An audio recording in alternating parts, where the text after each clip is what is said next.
इस एपिसोड की स्टार्टिंग में दिखाया जाता है वोंग रोलिंग कहती है वो तो ये तुम हो, तो तुम मिस्टिक स्पीड से एक डिसिपल हो ब्रदर होंग क्वी। इसने मुझे कुछ दिनों पहले बुली करने की कोशिश की थी और इसी के साथ इसने मेरे क्रिस्टल फ्लावर्स को भी चुराया था मुझसे। होंग क्वी इस बात को सुनकर कहता है तो क्या सच में इसने ऐसा करने की कोशिश की थी। ऐसा करने के बाद होंग क्वी अपनी एनर्जी को रिलीज करने लगता है। होंग क्वी को ऐसा करता हुआ देखकर इनर डिसिपल्स का सेकंड एल्डर कहता है यंग मैन तुम इतने ज़्यादा एरोगेंट मत बनो और यहीं पर इस मैटर को ख़त्म कर दो। इस बात को सुनकर फ्लैंक्स और सेट का एल्डर हंसने लगता है और कहता है इनर डिसिपल्स के सेकंड एल्डर ये फाइट दो डिसिपल्स के बीच की है, तो तुम्हें क्या शर्म नहीं आ रही है जो तुम दो डिसिपल्स के फाइट के बीच में इंटरफेयर कर रहे हो। अगर मेरे ओपिनियन से देखा जाए तो इन दो डिसिपल्स की कॉन्फ्लिक्ट को इन दोनों को ही सॉल्व करने दो। क्विंग एनवी सेट के एल्डर कहती है हाँ मेरे ख्याल से फ्लैंक्स और सेट के एल्डर सही कह रहे हैं, इन दोनों डिसिपल्स के कॉन्फ्लिक्ट को इन दोनों को ही सॉल्व करने दो। फ्लैंक्स और सेट का एल्डर अपने मन ही मन में सोचता है ये बच्चा होंग क्वी की तरह एक एटोस्टिक कल्टिवेटर है, पर फिर भी ये बच्चा एटोस्टिक कल्टिवेटर होने के बावजूद भी होंग क्वी को नहीं हरा सकता है क्योंकि होंग क्वी के पास 10th ग्रेड होंग रैंक मास्टर स्पिरिट है। यहाँ पर ये इंडिपेंडेंट कल्टिवेटर इस फाइट को देखने वाले है तो ये काफ़ी ज़्यादा रेयर अपॉर्चुनिटी है मिस्टिक स्पिरिट सेट को ह्यूमिलेट करने की। होंग क्वी कहता है मैंने ये उम्मीद नहीं की थी कि इनर डिसिपल्स के सेकंड एल्डर तुम्हें प्रोटेक्ट करने के लिए आगे आ जाएंगे। अगर मैं मिस्टेक नहीं कर रहा हूँ तो तुम भी एक एटोस्टिक कल्टिवेटर हो। अब जबकि हम दोनों ही एक एटोस्टिक कल्टिवेटर है तो फिर मैं तुम्हें इस टाइम पर माफ़ कर दूंगा अगर तुम हमसे माफ़ी मांग लेते हो तो। क्विंगनान कहता है हम दोनों आओ चलो फाइट ही कर लेते हैं क्योंकि मैं तुम्हारे सपने में ही तुमसे माफ़ी मांगूंगा और वैसे भी मैं तुम्हें अब एक एडवाइस देना चाहता हूँ,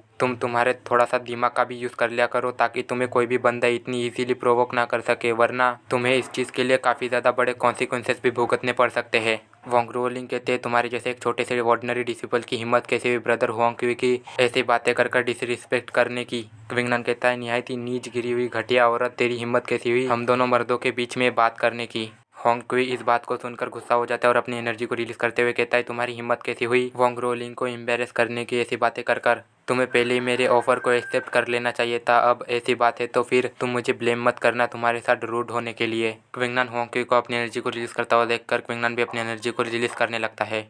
ये दोनों अपनी एनर्जी को ऐसे ही रिलीज कर ही रहे होते कि तभी ये बंदा कहता है कौन है जिसने कि फ्लैंक्स और सेट के जीनियस होंग क्वी को इतना ज़्यादा गुस्सा दिला दिया है, सच में कितनी ज़्यादा इंटरेस्टिंग चीज़ है। ऐसा कहते हुए वो बंदा अपनी एनर्जी को रिलीज़ कर रहा होता है। इंडिपेंडेंट मार्शल आर्टिस्ट उस बंदे की एनर्जी को फील कर कर कहते हैं इस बंदे की एनर्जी कितनी ज़्यादा हॉट है, क्या ये फायर सेक्ट से बिलोंग करता है। फाइनली फायर सेक्ट फाइनली यहाँ पर आई गया जो कि टॉप 4 सेक्ट्स में से एक है। होंग क्वी उस बंदे को देखकर कहता है वेई हाउ तुम्हारा इस चीज़ से कोई भी लेना देना नहीं है, इसलिए तुम इस चीज़ से दूरी रहो। वेई हाउ का नाम सुनकर इंडिपेंडेंट मार्शल आर्टिस्ट कहते हैं क्या सच में ये वेई हाउ है। वाह वाह, जबकि वेई हाउ यहाँ पर आ चुका है तो मार्शल सेरेंडिपिटी पवेलियन में फर्स्ट रैंक उसकी होगी।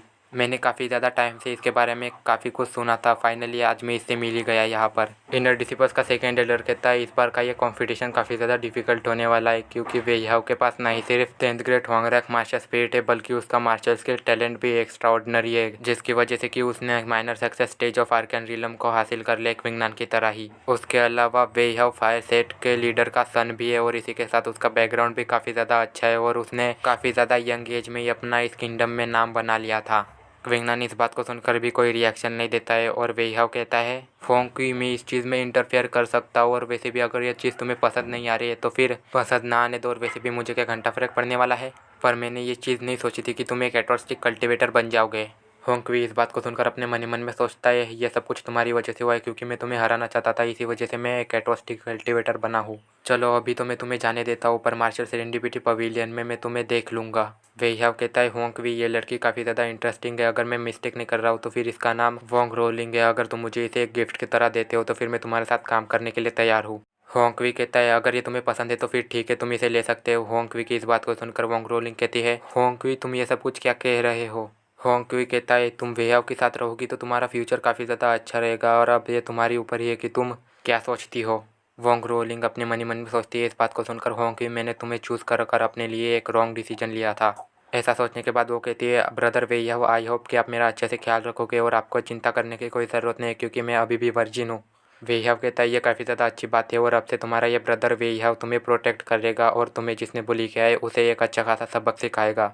ऐसा कहने के बाद वेई हाउ क्विंगनान की तरफ देखता है और कहता है तुम ही थे ना वो बंदे जिसने कि वोंग रोलिंग को बुली किया था। वोंग रोलिंग कहती है हाँ यही वो बंदा था जिसने कि मुझे बुली किया था। वोंग रोलिंग की इस बात को सुनकर वेई हाउ अपने पीछे जो बंदा होता है उससे कहता है एल्डर जाओ और इस मिस्टिक स्पिरिट सेट के छोटे से बच्चे को सबक सिखाओ और अगर मिस्टिक स्पिरिट सेट इस बच्चे को प्रोटेक्ट करने की कोशिश करता है तो फिर तुम लोग मिस्टिक स्पिरिट सेट के खिलाफ एक वॉर को स्टार्ट कर देना। वेई हाउ की इस बात को सुनकर वेई हाउ के पीछे जो एल्डर होता है वो कहता है ठीक है, आपने जैसा कहा है हम लोग वैसा ही करेंगे। उस एल्डर के ऐसा कहने के बाद उसके साथ कुछ और डिसिपल्स और वो खुद भी अपनी एनर्जी को रिलीज करने लगते हैं। इस चीज़ को देखकर इनर डिसिपल्स का एल्डर कहता है, फायर सेट के लोगों, अगर तुम लोग मेरे सेट के एक डिसिपल को इंजेक्ट करना चाहते हो तो फिर ये तुम्हारे लिए इतना भी आसान नहीं होने वाला है। विंग एनवी सेट के एल्डर कहते हैं, इनर डिसिपल्स के सेकेंड एल्डर, तुम्हें पता है कि वेहाव अगर कोई चीज़ करना चाहता है तो फिर वो उसे करके रहता है, और वैसे भी वेहाव तुम्हारे सेट के डिसिपल को जान से थोड़ी ना मारने वाला है, तो इसलिए तुम्हें फायर सेट के साथ फाइट करने की कोई ज़रूरत नहीं है। ऐसा कहने के बाद ये अपने मन में सोचती है, मिस्टर स्पिरिट सेट के एक छोटे से डिसिपल को ये इनर डिसिपल का सेकेंड एल्डर प्रोटेक्ट क्यों कर रहा है, ये बंदा है कौन। इनर डिसिपल्स का सेकेंड एल्डर अपनी एनर्जी को रिलीज करते हुए कहता है,